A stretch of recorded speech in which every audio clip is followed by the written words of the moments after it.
তো আজকে কিছু কথা বলার জন্য আসলাম। আমার ভিডিও যাদের ভালো লাগবে না তারা আমার ভিডিও দেখবে না। কিছু চটি চাটা আমার ভিডিওতে এসে কমেন্ট করছে, কিছু চটি চাটা, হ্যাঁ চটি চাটা, ঠিকই বলছি। আমার ভিডিওতে এসে কমেন্ট করছে, তুই ভিডিও বানাস না, তোর ভিডিও ভালো লাগে না। ঠিক আছে, সত্যি কথা বললে যদি গায়ে লাগে, তাহলে যদি আপনার গায়ে লাগে, হ্যাঁ কথাটা ঠিকই শুনেছেন, যদি আপনার গায়ে লাগে কথাটা আমি আপনাকেই বলেছি। হ্যাঁ অবশ্যই আপনার গায়ে লাগার দরকার আছে, আপনারও শিক্ষার দরকার আছে, আপনার বোঝার দরকার আছে। সত্যি কথা আমার বলতে আমি পিছু পা হই না, ঠিককে ঠিক, ভুলকে ভুল বলতে আমি জানি। ঠিক আছে, সে যেই হোক না কেন, ঠিক আছে।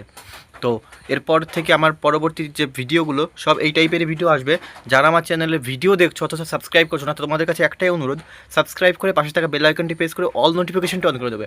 কারণ প্রতিনিয়ত শিক্ষামূলক ভিডিও এবং সমাজের উন্নয়নমূলক ভিডিও, বা কী করে মানে মানুষকে আরও, আমাদের সমাজকে এগিয়ে নিয়ে যাওয়া যায়, মানে মোটিভেশনাল টাইপের যে ভিডিও, সব এই চ্যানেল থেকে তোমরা পাবে। তাই বলবো তাড়াতাড়ি সাবস্ক্রাইব করে পাশে থাকা বেল আইকনটি প্রেস করে অল নোটিফিকেশনটা অন করে দেবে। তো দেখা হচ্ছে নেক্সট ভিডিওতে। আর কোন টাইপের ভিডিও দেখতে চাও, আমি কোনো পলিটিশিয়ান নই, আমি কোনো রাজনৈতিক দলের সাপোর্টারও নই। ঠিক আছে, আমি একজন নিরপেক্ষ সাধারণ মানুষ, আমি ঠিককে ঠিক বলি, ভুলকে ভুল বলি। ঠিক আছে, তো ভালো লাগলে অবশ্যই একটি লাইক দিয়ে চ্যানেলটিকে সাবস্ক্রাইব করে পাশে থাকা বেল আইকনটি প্রেস করে অল নোটিফিকেশনটা অন করে দেবে। ধন্যবাদ, দেখা হচ্ছে নেক্সট ভিডিওতে।